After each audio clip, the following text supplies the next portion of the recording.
yéen a ma gën a xam donc mais je tenais quand même ñëw gis leen balaa seen départ pour ñu xamul yéenay pour l'édition 2025 yéenay njëkk a dem Espagne dans le cadre de la migration circulaire yéen nag kenn du leen wax lu bëri wax ji jarul muy bëri parce que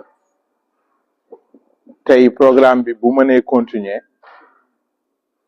ginnaaw yàlla yéen da ngeen ci am rôle bu rëy parce que yéen a demoon daaw respecter seen parole ñëwaat ce qui fait que daaw on était à 150 ren egg nañ déjà 500 te espagnol yi ñu ngi continuer di ñu yónnee ay offre donc xëy na balaa été bi di jeex dinañ mën a am plus de 1000 personnes niñ ko defee woon daaw rek loolu tax ñu ñëwaat xam naa ni yéen ñaax leen sax mënul mel ni ñaaxu daaw bi parce que vous êtes la preuve vivante que le projet marche et que sénégalais yi bu ñu demee non seulement dinañu liggéey parce que liggéey bi ngeen def moo tax entreprise bi ngeen nekkoon daaw woowaat leen jëlaat leen yéen ñëpp en plus de vous autres l'entreprise a demandé 150 autres sénégalais donc loolu ça a montré que yéen def ngeen fa liggéey bu mucc ayib donc di leen ñaaxaat rek loo leen defoon daaw def leen boo leen mënee def lu ko ëpp tamit ngeen def ko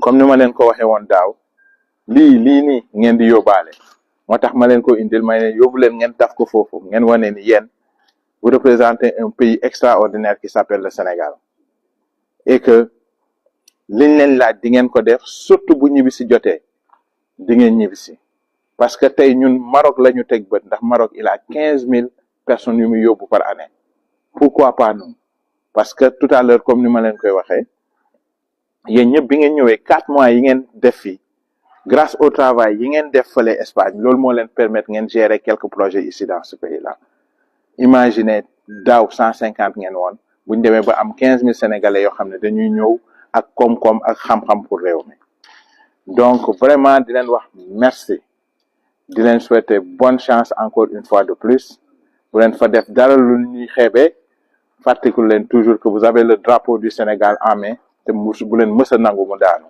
vraiment di leen remercier du leen téye lu yàgg xam naa ni da ngeen di dem embarquer je tenais absolument à venir vous voir et vous souhaiter bonne chance pour le projet jërëjëf. Merci beaucoup merci. C'est pas compliqué je pense. si yéen ñi baal nañu rek mais kenn ñoo rek ci kanam côté ministre. may ñu doole rek. tuure kenn rek. yow yow moom kii nga quoi léegi ministre. baal ñu. waaw moom mu jël léegi. Il va parler hein. Oui. Ça t'inquiète qui gars seen micro indi leen ko. kaa leen gaaw. gars yi ci côté ministre taxaw. Après pour le ministre on va faire une déclaration. OK. On va faire une déclaration. Kaa leen jël ko.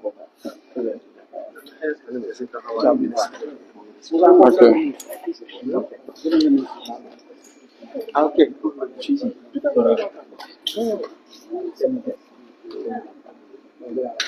Touré Sankharé comme ça. Ouais.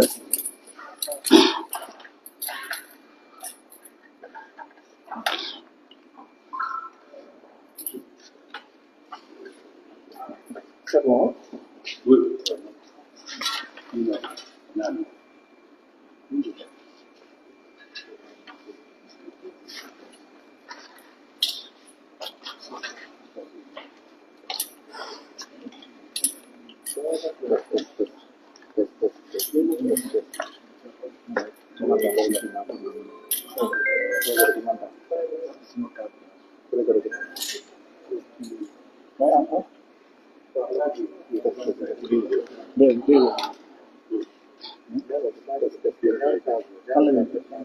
Kii d'abord waaw dañ ko libéré gaaw quoi.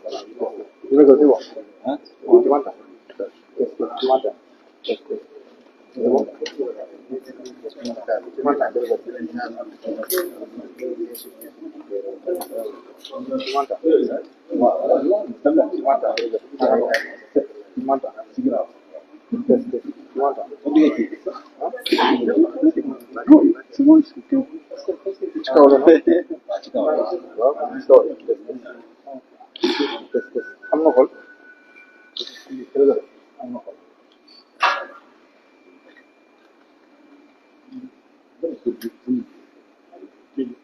c'est bon.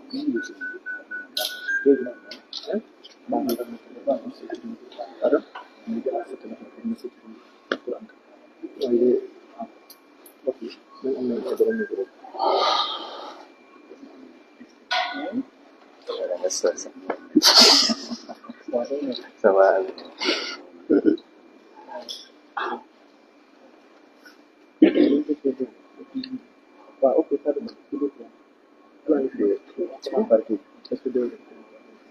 Waa ministre mën nañ ko ñu ngi ko bëgg a jël benn ce serait plus waaw c'est bon mais puisque déplacé nañ ne bàyyi ko mu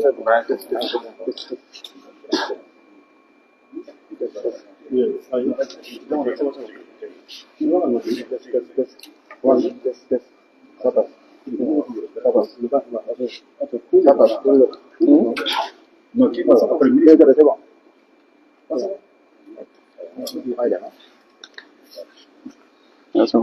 vous présentez voilà asalaamaaleykum maa ngi tudd Amath Touré bokk ci migration circulaire voilà tout d'abord dañu remercier État du Sénégal di remercier son excellence le président Bassirou Diomaye Faye le premier ministre monsieur Ousmane Sonko et l'infatigable secrétaire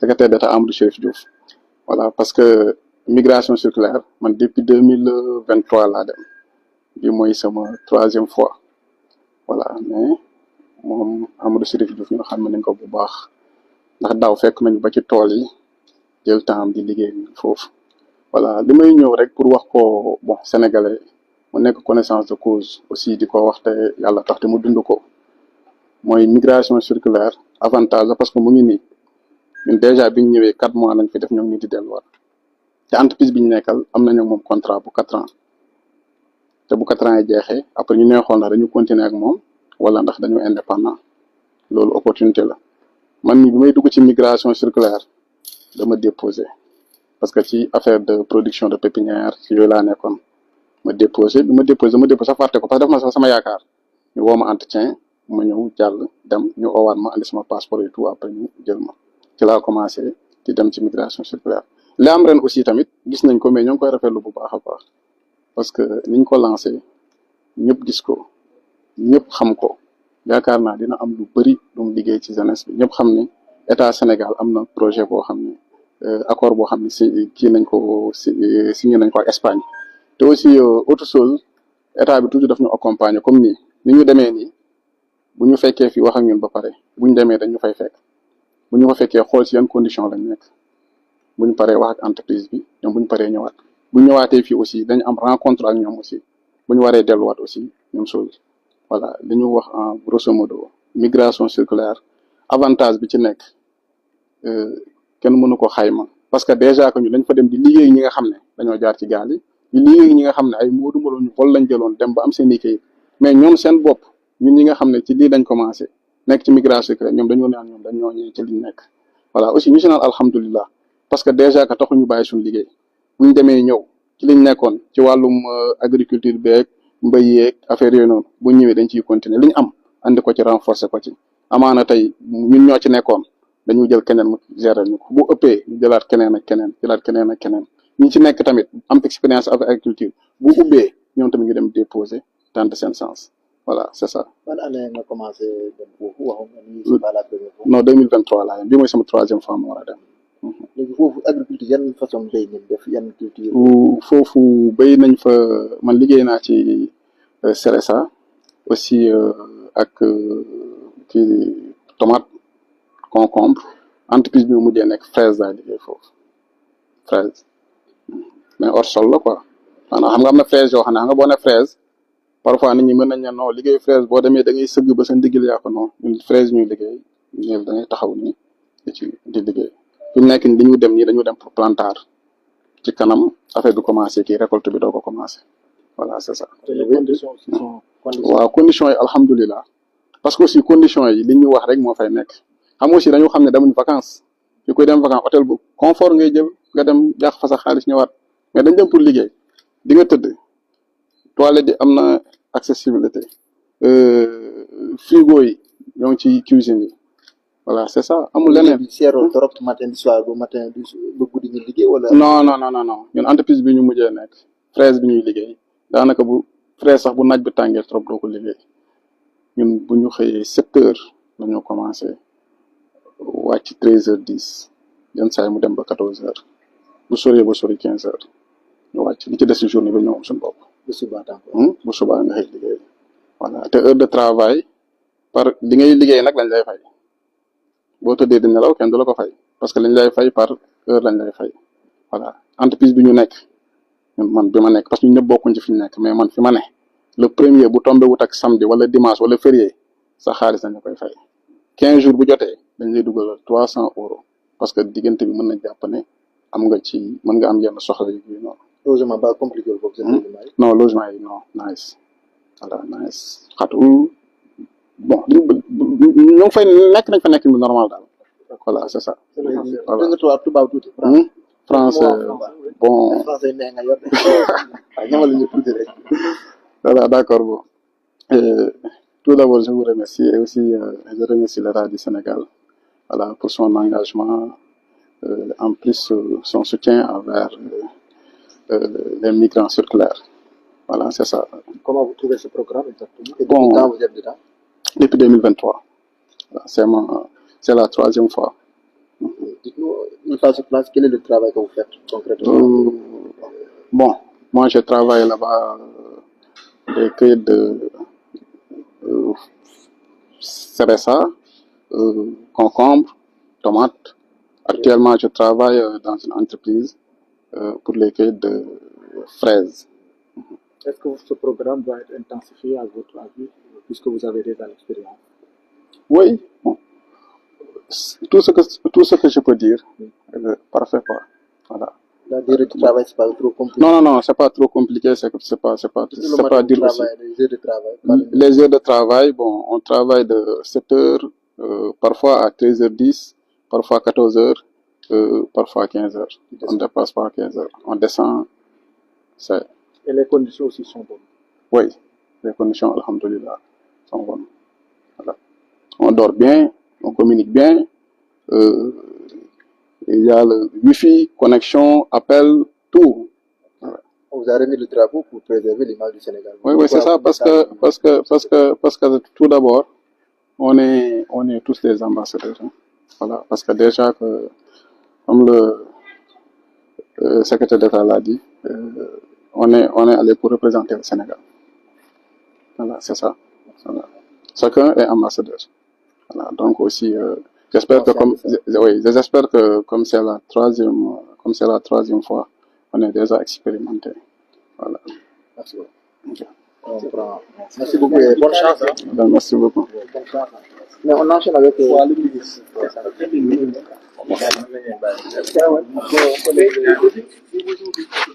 Oui, avant ñuy dem ñun c'est vite fait rek les journalistes yi yéenay tënk rek vite fait kon may leen ma rek ma pare yéenay tënk rek ñu si pare mu gunge gaayam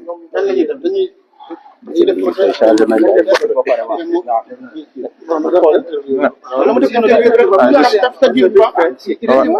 warul yàgg C'est bon? On prend on enchaîne.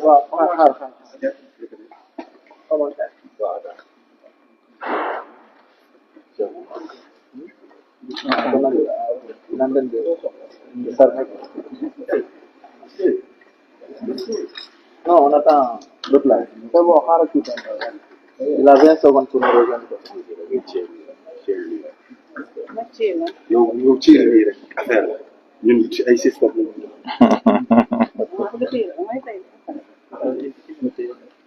jégal ma xool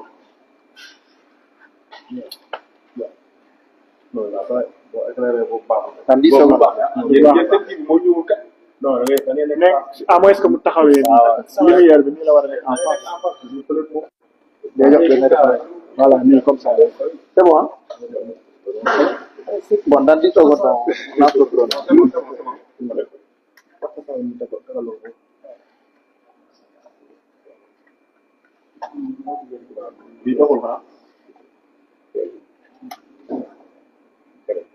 bon? baax na Ça tourne? C'est bon pour les livres. Bon, allez, Je vous donne l'honneur. Vous êtes voilà, monsieur le ministre, vous venez de procéder à cette première cérémonie. Est-ce que vous pouvez nous en dire davantage et le message que vous avez adressé à ces jeunes? Merci beaucoup. En fait, en ce dimanche, nous sommes venus parler à ces migrants circulaires-là. C'est les premiers pour l'édition 2025. Ils sont au nombre de 17. Ils retournent dans la même entreprise qu'ils étaient l'année dernière. Je suis venu surtout pour les délivrer ce message qui consiste à leur dire d'abord merci d'être retournés après l'édition de l'année dernière. C'est parce que c'est grâce à eux que nous avons le nombre que nous avons cette année. Donc je m'inquiète pas lorsqu'il s'agit de quant à leur éventuel retour, mais c'est surtout pour les rappeler qu'ils y vont avec le drapeau du Sénégal en main, qu'ils doivent continuer à représenter le Sénégal et surtout qu'ils doivent continuer à être nos ambassadeurs pour ceux qui vont venir par la suite. Parce que dans cette même entreprise, il y a 150 autres qu'on doit sélectionner pour les rejoindre. Donc nous avons besoin de leur leadership pour que les autres qui vont suivre fassent la même chose et surtout reviennent en paix. Parce que comme je le disais tantôt, nous avons besoin d'eux pour construire ce Sénégal-là. Nous les envoyons juste pour aller acquérir de l'expérience, un peu d'argent. Mais le Sénégal a besoin de ses fils pour pouvoir bâtir ce pays-là. Et la durée de séjour, c'est à combien de... Ils peuvent faire jusqu'à 9 mois maximum. Mais d'habitude, c'est des contrats de 3 mois renouvelables.